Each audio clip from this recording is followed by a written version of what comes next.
So what do you do when you just simply don't feel joy or pleasure in anything anymore?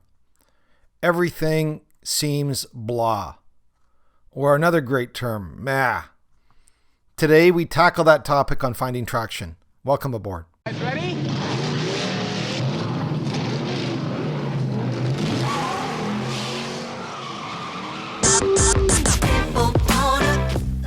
When it comes to porn, are you stuck, spinning out, or slipping backwards in your life?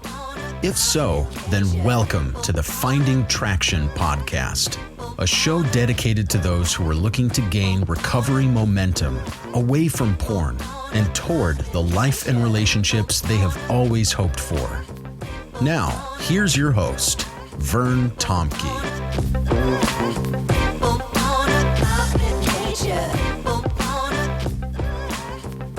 Well, before we get into today's topic, once again, I want to let you know that we are signing guys up for groups. Have a kind of a bullpen right now of people who are waiting. We usually try to put 4 or 5 guys in groups. So we've got a few guys who are waiting for a group to start. If you're interested, I'd love you to get a hold of me at bandofbrothers.care@gmail.com. Also, just a connection point. If you want to find out more about me, you can go onto the website, bandofbrothers.care, or also check out the sister podcast, which is Pastors on Porn, which is for those who are in kind of professional ministry. But this is the podcast for regular Joes, I call it, just guys that are wanting to get their lives free of porn and wanting to move towards a better life, a different life. And so last week I shared with you it was based on an indigenous kind of health wheel, which was a diagram that I had taken about some of the concepts around creating a healthy, well-rounded life. And then I kind of took that and I made some changes to the wheel, the diagram, and I applied it to recovery. So going back to that diagram, if you remember, we had 4 quadrants. We had the P quadrant, which was for our physical lives, taking care of our bodies. We had the S for the spiritual quadrant. That was to do with our connections with our ideals, with our faith tradition, with God, that thing which helps us see life beyond ourselves. R was for the relational quadrant. That was for our connections with friends and family and our partners. And all of those things are ways that we would check in under the banner of A, healthy activities or active commitments. And then we put a hub right in the middle, which was kind of like a Viking shield. And we called that no, I'm sorry, I missed one. I only gave you 3 of them. Let's go back. The 4th quadrant was the passion quadrant. And the passion quadrant was all around doing things that connect with some of our core passions, things that give us joy and fulfillment in life. And then, of course, I had that middle hub in the middle, which was all to do with direct recovery actions. So today I want to look at that 4th quadrant, one that we often forget, which I just did, the quadrant that I called passion. And again, that quadrant had to do with asking ourselves questions, and we did our check-ins. We'd ask questions like, okay, over this last week, what did you do to engage with your passions? What did you do that brought you joy or even a sense of replenishment or rejuvenation? What filled you up? And I actually did a sister podcast called the Dangers. I think it was episode 56 on Pastors on Porn, where I talked about the dangers in our life when we forget about our need for fun or our need for passion. So you might want to check that out as well. And this whole quadrant is about what causes our eyes to light up. What are things that we don't put on our to-do list? What are the things that we long to get to for when our to-do list is done? Or we can run away from our to-do list and run to those things. But here's a question that I want to pose today, because it's a question that I've experienced and I'm hearing a lot of guys are struggling with this. What do you do when you think about the question, what brings passion into my life What brings joy into my life? And nothing comes to mind. Now, of course, porn brought passion or a certain amount of excitement into your life. But what about the possibility that more guys are experiencing now where the things that you used to do no longer bring you joy anymore? Or you look at your life and go, there's nothing that I would say I'm passionate about or brings me joy. Some people say, well, that sounds like, a sort of apathy and I don't care feeling. I have no interest in maybe what used to give me joy, or I have no energy towards finding out something that would give me joy. Today, I want to explore that state of being and introduce a book that's was really helpful to one of my coaching clients. And he told me about it and says, you really got to check this book out. It was helpful for me. And that's the cool thing when I'm coaching guys, not only in groups, but individually. I often learn as much as the guys I'm coaching do. I'm learning about ways they're growing, and it helps me grow. And kind of like the iron sharpening iron sort of concept. So this is a book that was written 25 years ago. Dr. Archibald Hard is the author. I guess he just passed away last year. And the book is called Thrilled to Death. Thrilled to Death by Dr. Archibald Hard. Now, the book wasn't specifically written around porn addiction, but the connections are inescapable, and it seems even more relevant today than it would have been when it was written 25 years ago. So, I want to summarize maybe a few of the concepts in it. We'll call this my attempt at a Vern's notes or something to give you a brief overview of the book. Excuse me. So first of all, the book defines a problem. It gives it a fancy schmancy term and then describes or helps us to know what that problem looks like and feels like. The term is called anhedonia. Anhedonia. Anhedonia. And it's a term that refers to the reduced ability to experience pleasure. The reduced ability to experience pleasure. Anhedonia. And here's some of the quotes around what this looks and feels like. This is what Hart says, quote, "Many people now report what someone has called a joyless existence, a life where even the most significant accomplishments leave you feeling empty, and what used to bring great excitement and happiness now leaves you numb and unsatisfied." Some people have called the term anhedonia the land of numb. Pleasure's gone. Nothing can make you feel pleasure or excitement or passion. Somebody else said it's as if something in my brain switched off, and life now feels boring, blah, blunted, and bland. Hart talks about other consequences, and this is what he says of anhedonia. He says other consequences are even more serious and pervasive than this. The lack of ability to experience pleasure affects every aspect of our lives, from sexuality to addictions, from relationships to spirituality.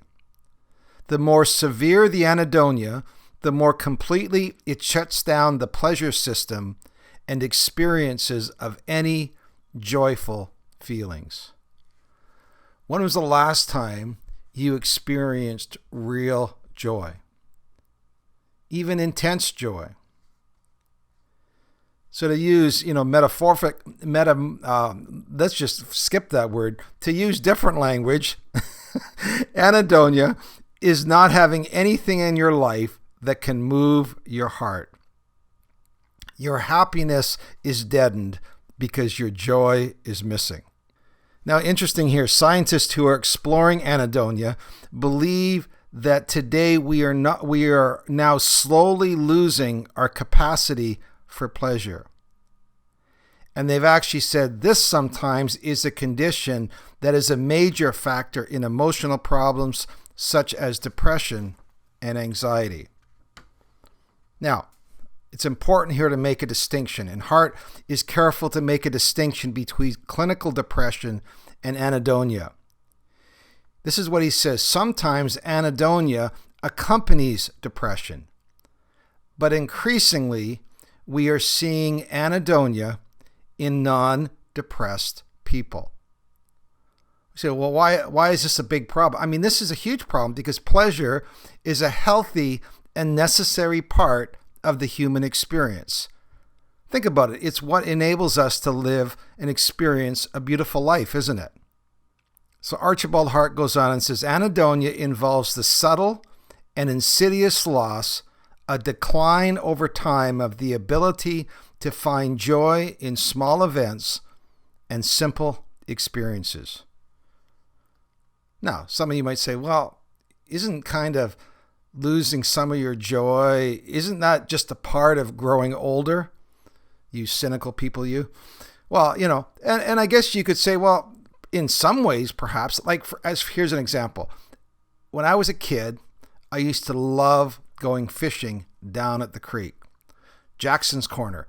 And I would go down there and I'd start at the culvert and work my way down.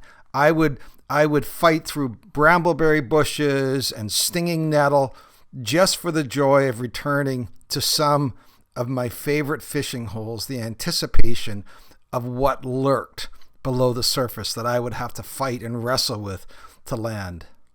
You go, well, where did that go?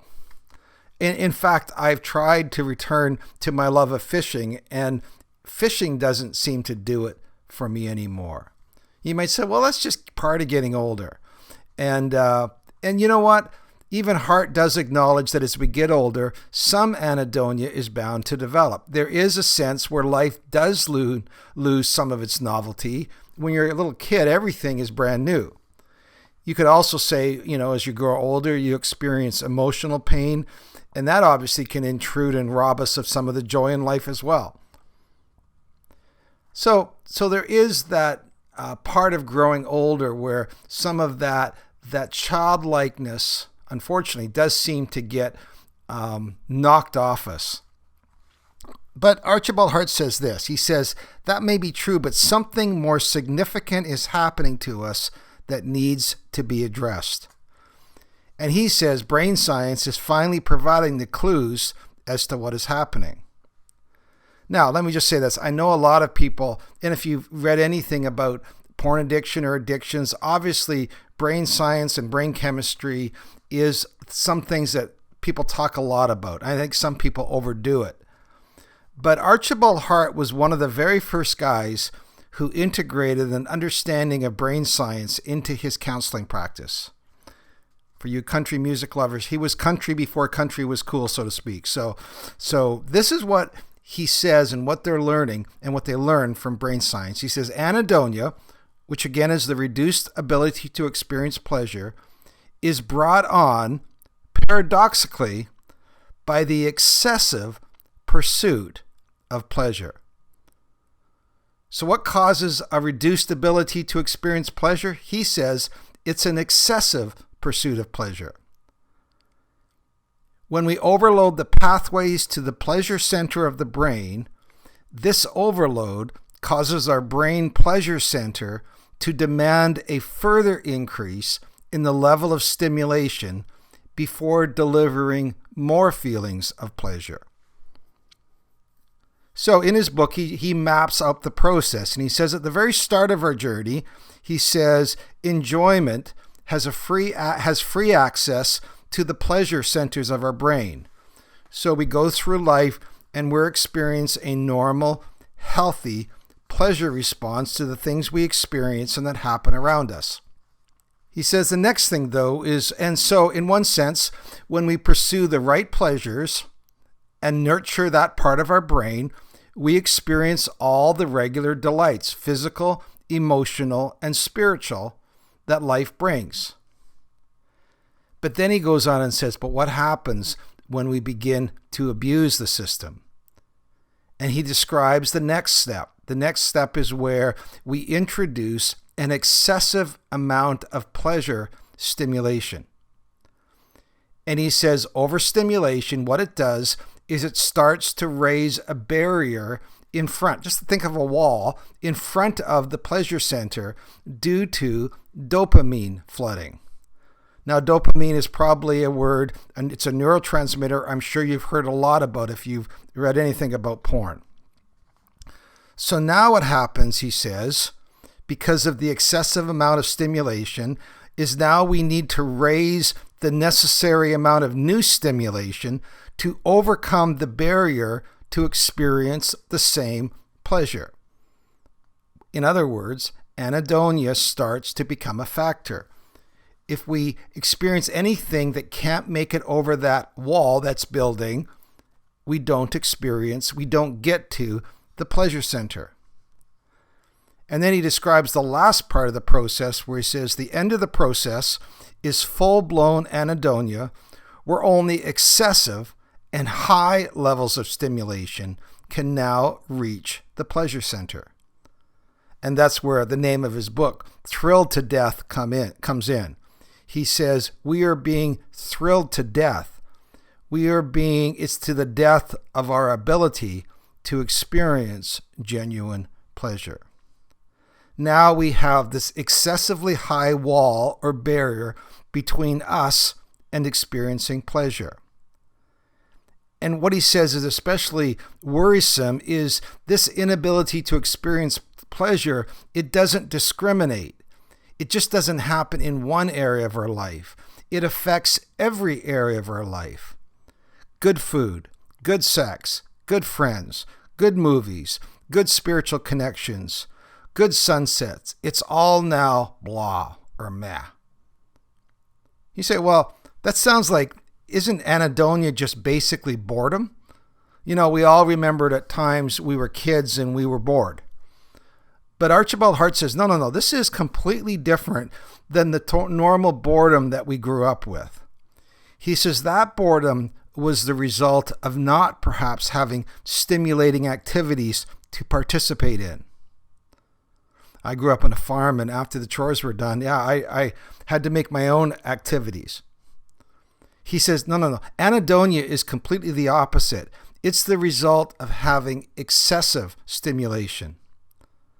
And then to top it off, those previous activities that we found stimulating no longer have that effect. So it's like a double whammy. Now, if you're kind of tracking through as I'm going through this and you're thinking through this, you're going, this sounds like the perfect setup for addictive behavior, doesn't it? And you'd be absolutely right. We all know that addictions operate by hijacking the pleasure center. What they do is they take the pleasure center captive so that only by engaging in that addictive behavior can we access our pleasure center. So, and they're so effective in capturing or hijacking our pleasure center that all those other life events that would normally deliver pleasure to us, we don't get a response from them anymore. They don't have that pleasure response when we are part of them because we have overstimulated our pleasure system. So, yes, it very much does connect with addictions. Hart says this, he says, in a full-blown state of anhedonia, only major pleasures, such as those found in many drugs or addicting behaviors, like sexual addictions, gambling, thrill-seeking, this is some of the area we're getting to. He says only those sort of major addictive type behaviors, now only those things can deliver the high levels of dopamine that elicit any sort of pleasure to our brain. In other words, the addictive process that drives our world, it robs us from pleasure, and it takes away the energy we need to pursue things that can bring meaningful enjoyment. So, let's just do a quick summary. Anhedonia, the loss of the ability to experience pleasure. Now we are robbed of that ability. Not only are we robbed, though, of our ability to experience pleasure, but what comes along with it, we are often robbed of the energy to pursue those things that could bring meaningful enjoyment.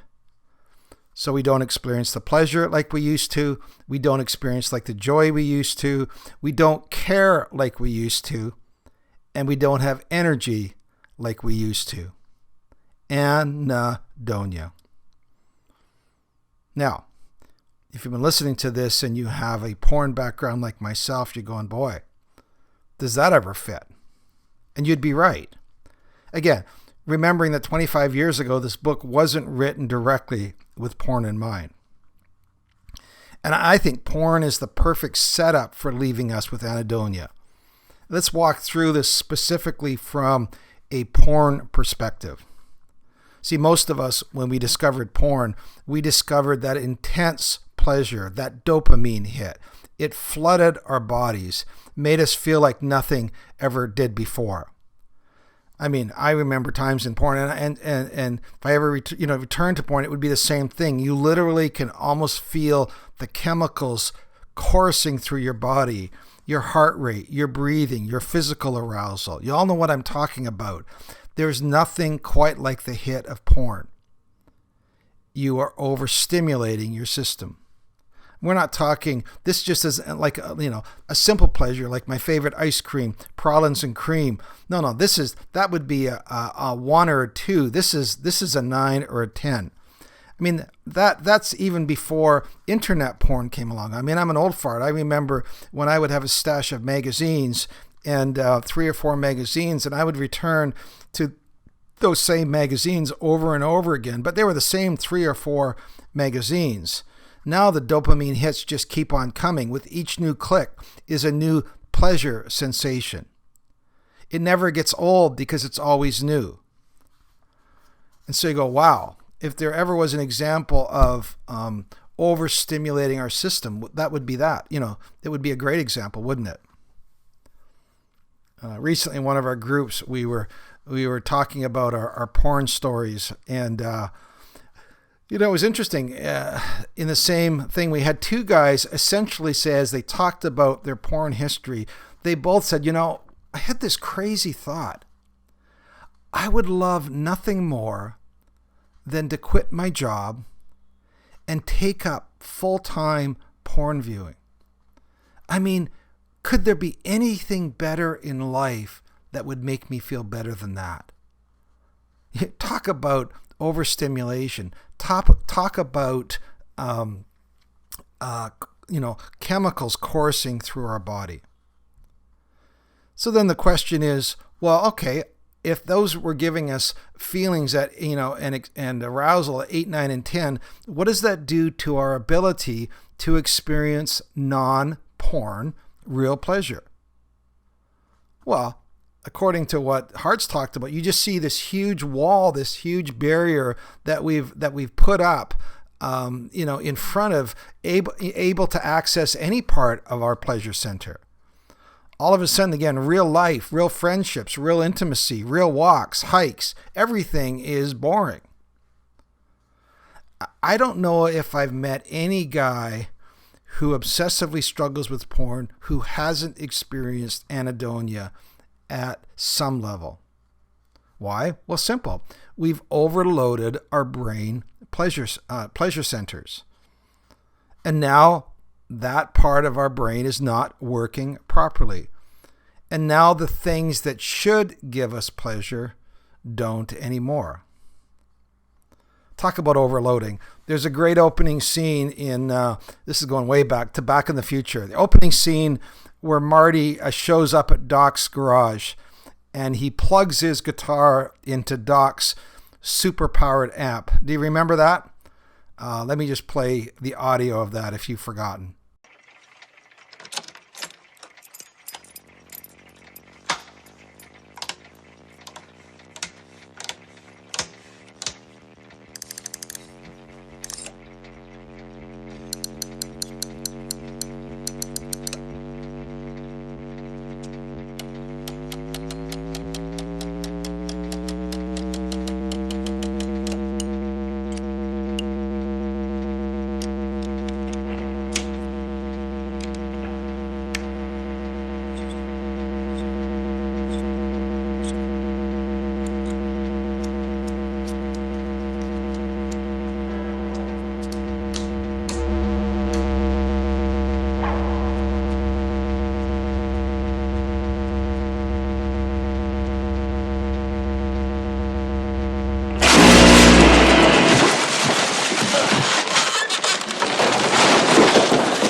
Now that is being overloaded. Once we've plugged our guitar into Doc's amp, nothing else seems like rock and roll to us, does it? Again, the other part that I would say is part of our porn story is once we've had that wall being built, and we've no longer been able to experience pleasure in simple ways, what happens is now we have to have increasing levels, escalating levels of arousal to get us over that wall, to get us access to that pleasure center. And that's where many of us with a porn story would be able to describe the escalation. It's either more time, or it's more racier, or it's more raunchy, whatever it is, or more real time, something to get that same feeling. I've had guys tell me, there's something, they're like in this everlasting pursuit. Many guys, even though they've been looking at porn for years, they have part of what they're going back and trying to find that very, very, very first video that they ever watched that gave them that hit. They're trying to recreate that feeling. To sum it all up, consistent overuse through porn of our brain's pleasure circuits cause us to lose capacity to experience pleasure. I remember when I turned 40, talking to a therapist, and I was going through a significant midlife crisis at the time. And, the therapist was talking to me about exploring hobbies and passions. And frankly, I just drew a blank. Everything felt like roles and responsibilities and to-dos and to get things done. And I just felt like I had, I guess I had been thrilled to death. I remember driving home with my wife, and we were trying to think of something that I could do to find any sort of joy or passion in life. So the book is called Thrilled to Death, and it's pretty depressing, isn't it? Well, next week I want to talk about the return of the thrill, how to become a passionate person again, how to regain a sense of joy. The good news, Archibald Hard says this: you can repair the part of your brain that delivers deep, satisfying pleasure and become a joyful, happy person. Hart calls it recovery. He says anhedonia is very much like an addiction in itself. So the recovery word, he says, is very fitting in this example. Now, let me give you a bit of bad news here. Recovering the joy in your life is not as simple as simply to stop looking at porn. Even if you stop looking at porn, it doesn't mean that will reset your pleasure system.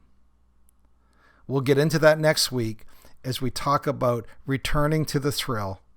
So I guess you're just going to have to live in drudgery for one more week, but we'll get to that next podcast. So until then, we'll sign out. God bless.